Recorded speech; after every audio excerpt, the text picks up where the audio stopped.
Κυρίες και κύριοι, προχωρώντας, θα μείνουμε σε θέατρο. Θα πάμε στη θεατρική ομάδα Μαύρο Κουτί που ανεβάζει την παράσταση Εν Κινήσει του Γιώργου Κλεάνθου σε σκηνοθεσία Στέλιο Αντωνίκου. Έχουν απομείνει μόνο 2 παραστάσεις, 8 και 9 Μαΐου, στη νέα σκηνή, την πρώην νέα σκηνή του ΘΟΚ στη Λευκοσία.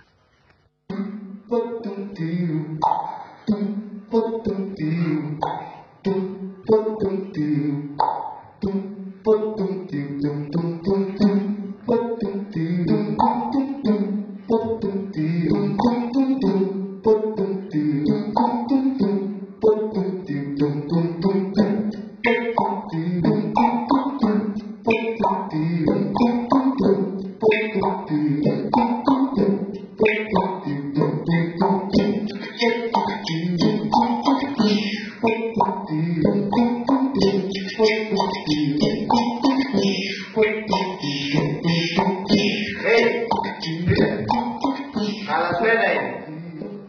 Πώς το ξέρεις? Κάθε μέρα περνάω από εδώ. Εδώ και μια εβδομάδα είναι χαλασμένα και κανένας μαλάκι δεν περνάει να τα φτιάξει. Πάντως, άμα συνεχίσεις έτσι, σε βλέπω να πεθαίνεις σύντομα. Πώς? Ο άνθρωπος δεν κάνει καλό. Ποιο? Ο άνθρωπος λέω! Δεν κάνει καθόλου καλό. Λένε πως πράζει την καρδιά. Καλά.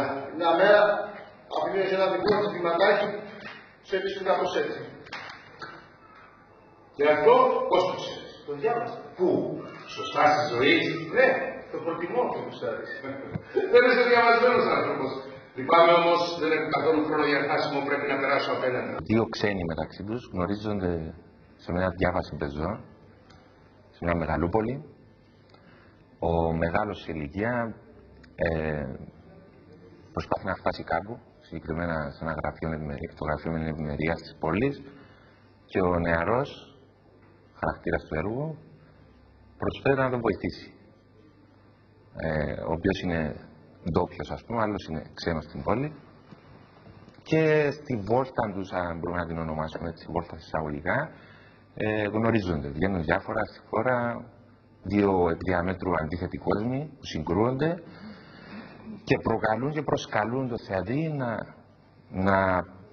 να συμμετέχει στη μάχη, σε την αιώνια μάχη του ηθικού και του ανήθικου. Ποια ακόμη να είπες πως είναι με αυτή τη διάθεση? Το ίδιο είναι! Και εσύ να μην κουράς το μπράβο και να φωνάζεις η νίκη να ανάγκη σε τον πριν το μεσημέρι. Σου εξήγησα πως είναι απόλυτη ανάγκη. Επίγον! Και εσύ είπες προσφέρθηκες δηλαδή πως θα βοηθήσεις. Δεν μου πες καν γίνονται αυτά τα κατιά.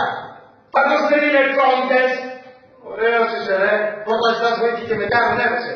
Δεν θα μπορούν τα κατιά. Μια κουβέντα είπα. Είπα. Για να σπάσω πάνω. Είναι προσωπικό. Ωραία. Παγκάκι. Και όλα να κάνω εδώ στο παγκάκι μέχρι. Δεν το πιστεύω. Κάξες. Βλέπεις τελικά. Τι κάνεις? Βγάλω το παπούτσι μου. Δεν το βλέπεις? Δεν βλέπω όμως τον νόμο. Ιδού. Βγάλω τους κάτω στα πόδια μου. Δεν το πιστεύω. Και τώρα θα κάτσεις. Να είσαι προεκτός. Το σέφω θα κάτσεις. Πιαζόμαστε λέμε. Εσύ πιάζεσαι όχι εγώ. Απ' την αρχή ειρωνεύεσαι. Θες βοήθεια και ειρωνεύεσαι. Καθόλου εσύ το πράγμα. Επειδή σου είπα για τα πορνοπεριοδικά σου, κανένα πρόβλημα. Μπορεί να φτάνεις τον καιρό σου όσο θες με αυτές τις χάρτινες σχέσεις σου. Πάλι ειρωνεύεσαι. Οι δικές σου δηλαδή είναι καλύτερες. Δικές μου. Οι δικές μου τουλάχιστον δεν αξίζουν 10-50.